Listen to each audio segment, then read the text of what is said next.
B Corp thing, so we started over 20 years ago. It's almost 20. Well, it was 20 and we were 20 in October of last year.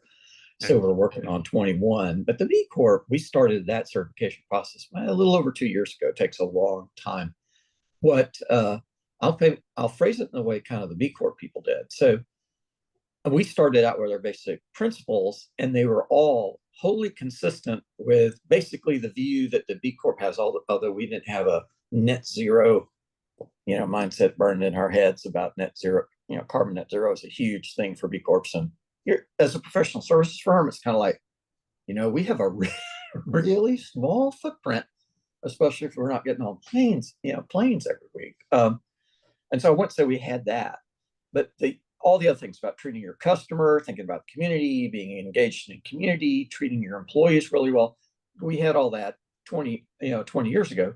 And when we were going through the certification process, they kept, we get this feedback from them like, "Ooh, this is pretty interesting that you guys have been doing this for 20 years, like way before anybody ever set up B Labs and had B Corps or, all the various other whatever you would say, I guess, service focused kinds of communities of businesses outside of the not for profit world. We were way ahead of the curve. And so that was part of why I think we did so well, as they said, oh, these folks are already doing all this stuff for decades.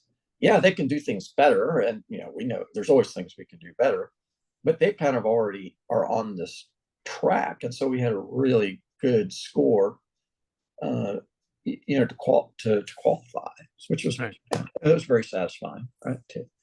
Yeah. To have that. Yeah. They were confused about the ESOP though, too. It was all, they said, well, we don't have ESOPs. Well, why not? So we had to work through all that, but it was a bunch of technicalities.